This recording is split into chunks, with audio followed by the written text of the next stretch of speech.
Assalamualaikum warahmatullahi wabarakatuh. Pada hari ini kita kedatangan guru tamu dari luar, jadi dari dunia dan dunia industri. Ikuti kegiatan kita hari ini. Selamat sekali.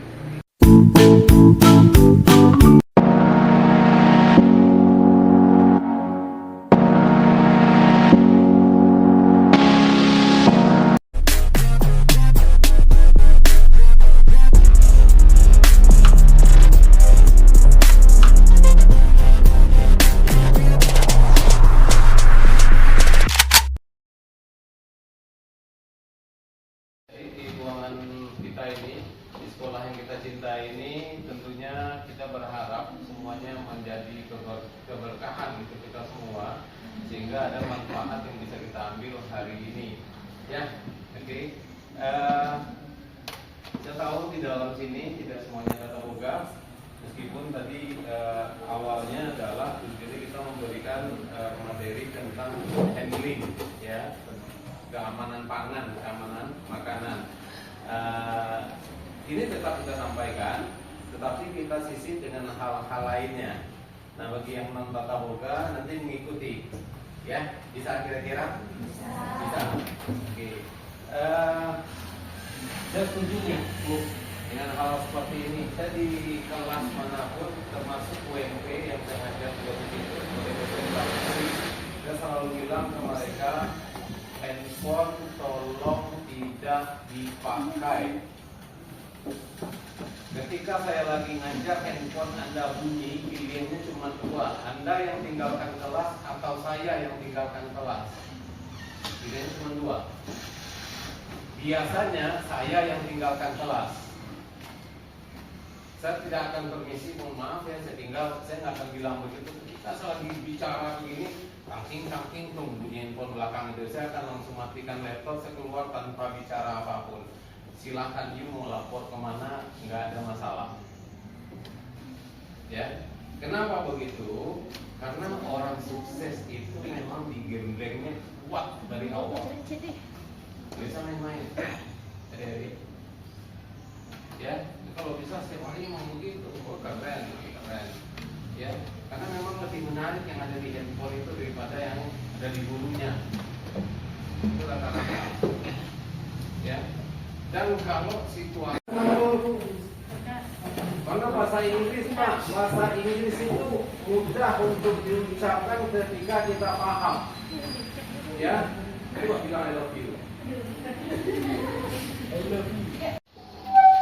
Saya SMK, kita nggak jauh beda, adik-adik. Saya juga dulu SMK swasta. Mohon maaf. Ya, saya juga dulu SMK swasta. Tetapi dengan ijazah SMK swasta saya mampu bersaing bekerja di Jakarta di hotel bintang 5 Jakarta. Ya. Terus apalagi yang membuat kita tidak menyemangati diri untuk belajar dan berprestasi, untuk menjadi lebih baik. Bukti nyata ada sama adik-adik hari ini di depan adik-adik. SMK swasta, anak SMK swasta dari Sumatera Barat mampu bersaing bekerja di Jakarta di hotel bintang 5. Atasan saya siapa? 4 orang bule. Kita loh. Tidak tahu, bapak tidak tahu. Tidak ngerti bahasanya. Bahas boleh mengerti. Itu saja ya, saudara kita. Dengan Bismillah, mudah-mudahan Allah memberi ilmu yang bermanfaat bagi kita hari ini dengan bantuan Pak Haris yang menyampaikannya dan juga yang penting, saya punya bukti nyata meskipun bekerja di Jakarta, ya. Waktu itu steward saya, terus steward yang anak boga pasti tahu lah ya, harusnya. Jadi dia lagi nyuci, ada bol yang jatuh, kentang bunyinya kan. Ya, kalau mau bunyi aslinya berikan bolnya sama dia. Ya, jadi nggak usah. Ya, chef saya lewat, orang bule, orang Prancis, Gil Smart namanya. What happened? Dia bilang. Apa jawaban kawan saya hari itu? No happen. Yang penting berani dulu. Ini nyata. Serius, ini nyata. Iya, yang penting Anda berani dulu. Benar. Ini berani dulu. Nanti lama-lama terbiasa. Karena bahasa Inggris itu kalau nggak dipakai, nggak diulang-ulang, nggak dipelajari, dia hilang. Dia sulit mengucapkannya habis itu. Sama. Setelah saya pulang ke Padang, memang berkurang vocabulary saya. Kenapa? Karena di Padang saat bekerja saya nggak ketemu bule, paling 1-2 orang, ya, paling 1-2 orang. Tapi saat di Jakarta kita akan sering ketemu bule, apalagi Anda nanti bekerja di bintang 5 segala macam. Itu lama-lama akan terbiasa. Saya dulu juga seperti ini aja. Aku belajar bahasa Inggris, tetapi ketika kita ingin menyiapkan diri untuk lebih sukses, maka semua proses harus kita jalani. Ya, semua proses harus kita jalani. Nggak usah takut berbahasa Inggris, pelajari dari sekarang. Kenapa? Kalau kita nggak mau belajar dari hari ini, kita membatasi diri. Harusnya kita bisa maju 3 langkah ke depan, dapatnya cuma 1 langkah, ya gitu-gitu aja tuh. Itu ya jalan di tempat. Nah sekarang pertanyaannya, kalian mau gitu-gitu aja? Ya. Enggak dong harusnya. Karena kita punya kesempatan yang besar. Kita anak SMK, kita punya potensi. Buktinya ini. Ya, buktinya ini. Apa pekerjaan yang tidak pernah saya lakukan? Yang berkaitan dengan ilmu saya selama SMK dulu. Saya ke hotelan bukan tata boga, tapi hari ini saya pakai baju chef. Ya, basic saya perhotelan malah. Makanya saya pernah kerja di servis, saya pernah kerja di housekeeping, saya pernah kerja di front office. Terakhir sama dapur. Kita punya ilmu yang sudah dibekali oleh guru kita, maka manfaatkan itu, kembangkan itu. Yang kalian perlu hari ini, dan saya titip pesan sama guru-guru di sini, self learning anak-anak kita ditumbuhkan, Bapak Ibu. Ya, apa itu adik-adik self learning? Tahu? Kenapa? Bakat itu apa? Oke, ada lagi? Kemampuan, boleh? Ada lagi? Yang tahu menjawab dengan lebih baik self learning itu ini Pak, saya kasih hadiah. Tidak harus di sekolah. Kamu jurusan tata boga, buka handphone, jangan main game terus, jangan tiktokan terus, bikin status, ini bikin status, ya. What for? Untuk apa? Ya, itu apa? Udah ada guna, jadi mohon boleh Anda lakukan di sisa waktu luang. Saya punya handphone, jelek sih, ya. Yang ada di sini media sosial hanya FB, IG, sudah itu aja. Saya nggak punya TikTok, saya nggak punya aplikasi capcut segala macam, nggak. Ya, apa bahasa Inggris? Apa yang di capcut itu? CapCut, ya. Saya nggak bisa bahasa Inggris. Sama WA, cuma itu yang saya punya. Sisanya. Terus saya ketik apa-apa yang ingin saya baca di situ. Referensi yang ingin saya baca di situ. Udah selesai. Saya nggak punya capcut, nggak punya apa-apa. Ya, itu yang nggak lihat. Nggak ada satu pun. Itu punya IG sama FB. Karena itu tempat saya jual diri dalam tanda kutip. Ya. Kenapa? Media sosial itu saya punya manfaat untuk jual diri saya. Ya. Boleh lihat akun pribadi saya, jarang saya posting luar biasa jarang. Kenapa? Saya memfungsikan itu bukan untuk mengumbar keluarga di sana, bukan untuk mengumbar masalah-masalah pribadi di situ. Yang kadang susah itu, ya Allah kok dia jahat banget sama aku. Itu sedunia orang tahu tuh, aku sakiti. datanglah pahlawan yang Lagi sakit. kesiangan. Kenapa deh? Kenapa ya? Udah, jadi ketemu pasang bawah. Apa tuh memori kayu? Ya, tapi coba self learningnya dibangun. Saya anak akuntansi, apa yang mesti saya kuasai dalam akuntansi? Apa istilah-istilah? Saya anak tata busana, bagaimana cara membuat pola yang bagus? Tonton YouTube-nya, baca Google-nya. Saya tata boga, bagaimana teknik letik? Lihat tuh, baca di situ. Itu self learning namanya.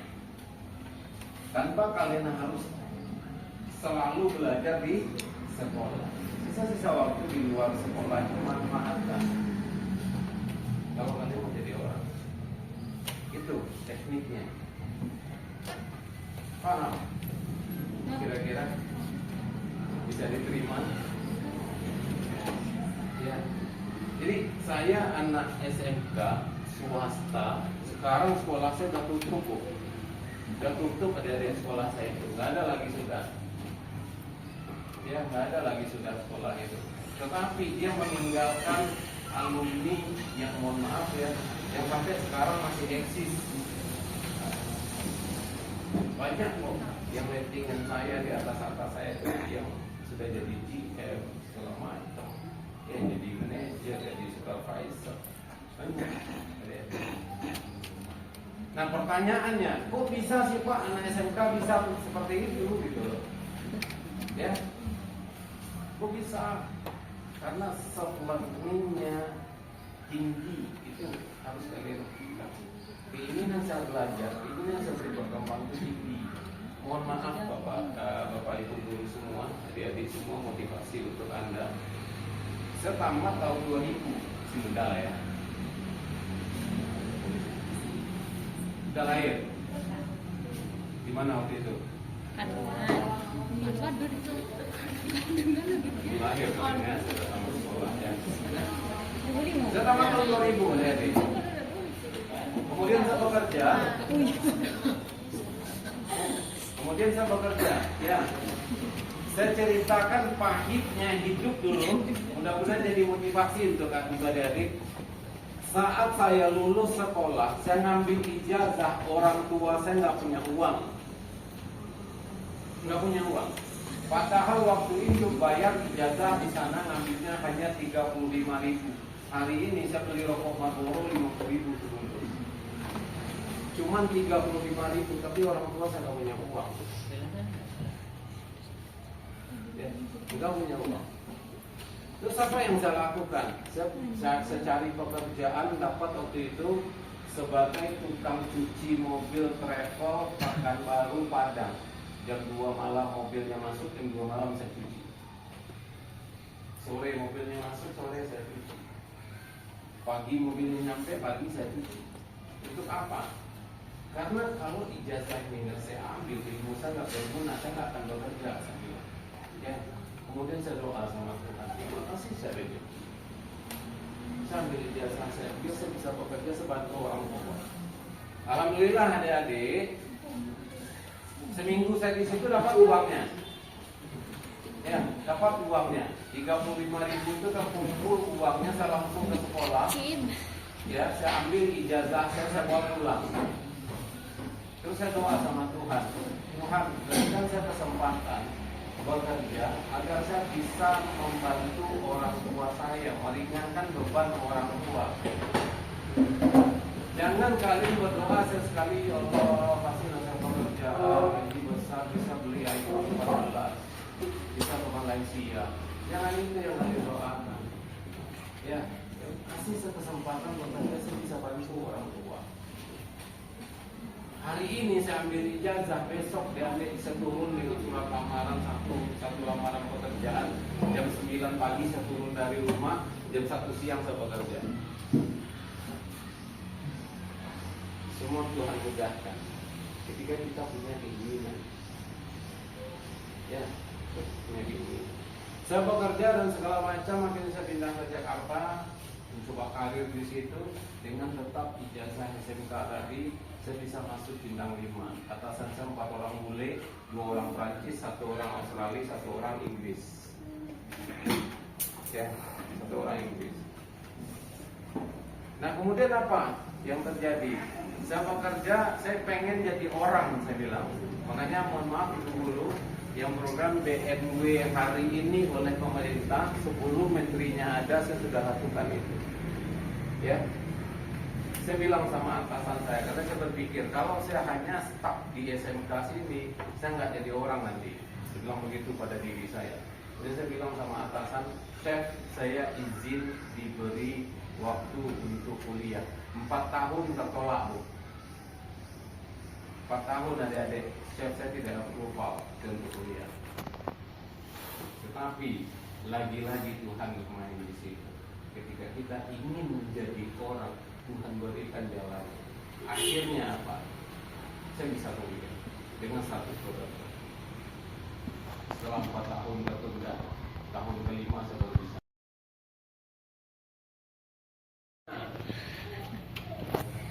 Ya, insya Allah semua kita berguna. Tapi ada nggak spesifik yang paling inginkan dalam hidup? Saya mau jadi ini. Coba, adakah?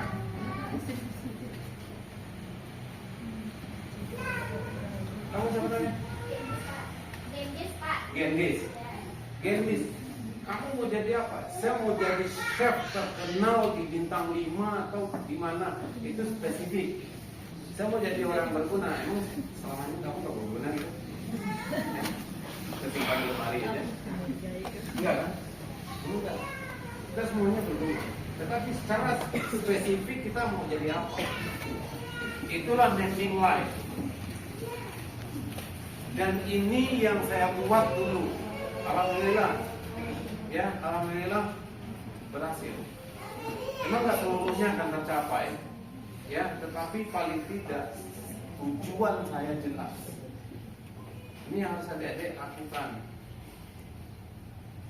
Ya, ini harus adik-adik lakukan. Simple kok mapping life itu. Kalian hanya tinggal bikin kotak-kotaknya saja. Saya mau jadi apa, saya mau jadi apa, segala macam. Tinggal apa ya?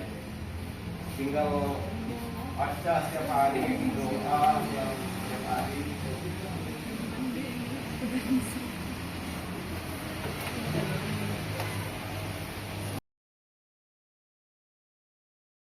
Itu 150 orang itu dilarikan ke rumah sakit. Sudah hajatan, acara selamatan. Kami pesan makanan. Setelah menunggu diantarkanlah makanan itu ke meja kami. Yang saya ketemui apa hari itu, makanannya sesuai dengan pesanan kami. Cuman piringnya tempat makanan itu ditaruh dalam kondisi basah. Saya ketawa melihatnya. Saya lihat istri saya mukanya merah. Kenapa? Ya, saya tahu abang materinya ini kemana-mana. Tapi ya kondisi begini. Ya sudahlah, saya bilang kan karena permintaan istri makan di situ ya mau nggak mau kita konsumsi makanan itu. Saya ambil tisu, saya lap piring yang basah tadi di sekelilingnya sama permukaan gelas. Ya, itu saya lap. Kemudian kami makan.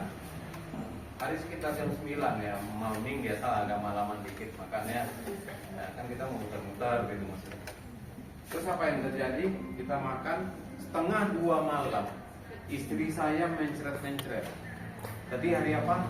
Kami makannya malam Minggu. Baru selesai kapan mencret-mencretnya? Hari Rabu besoknya. Berapa hari itu coba? 3 sampai 4 hari. Ya. 3 sampai 4 hari. Untungnya saya enggak.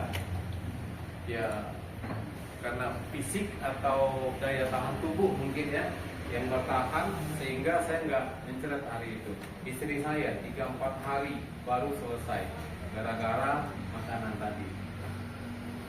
Itu terakhir yang saya alami tahun 23 kemarin di akhir tahun 23. Nah, makanya saya makin gregetan tuh.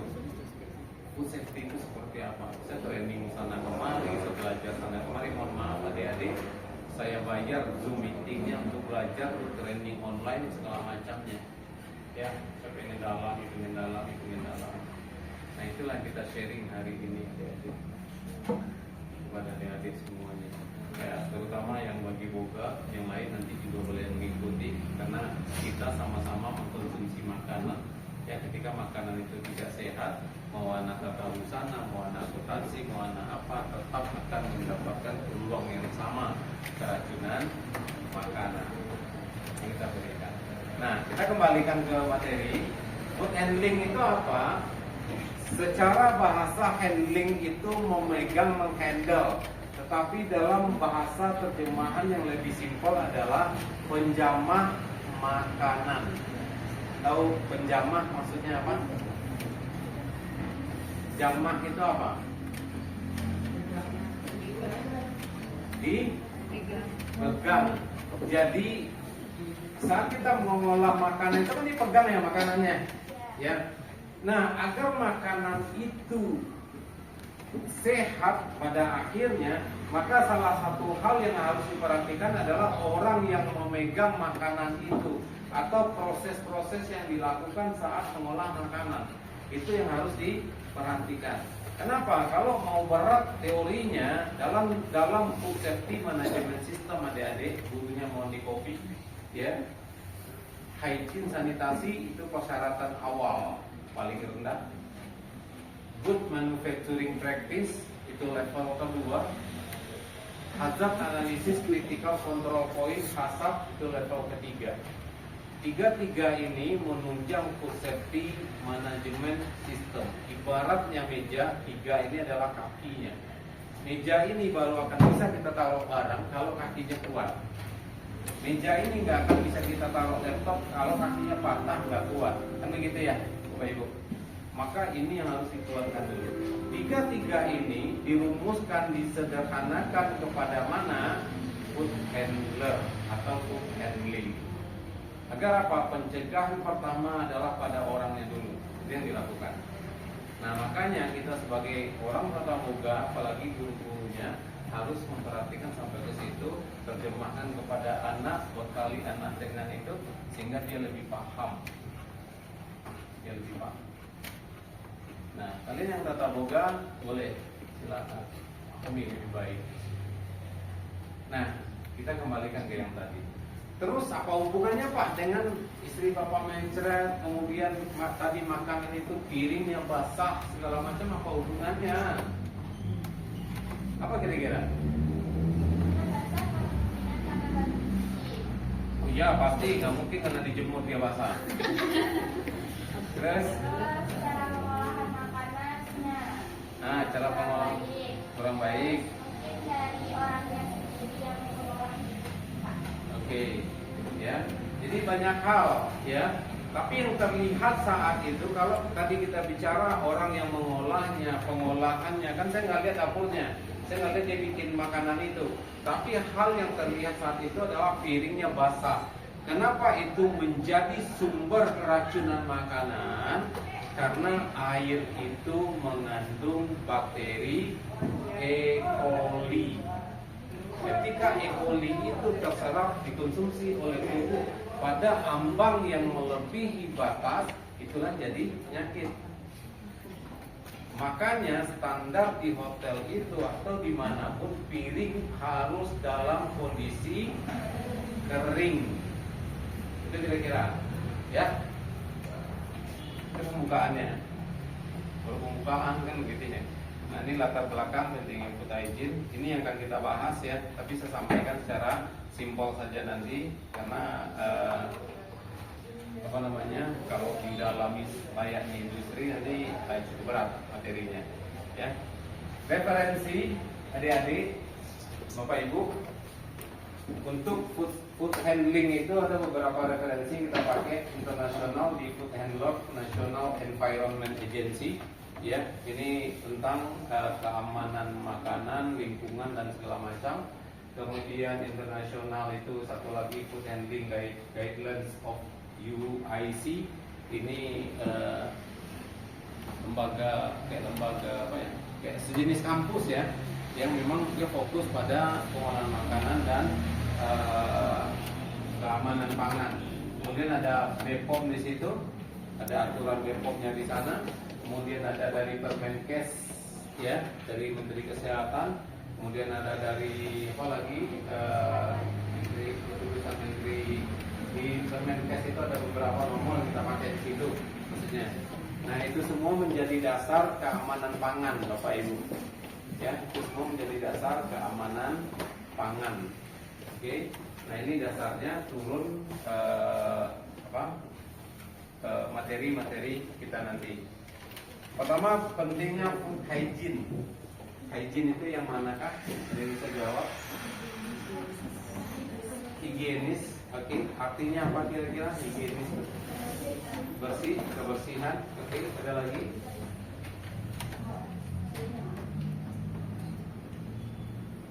Bersih, sehat, ya.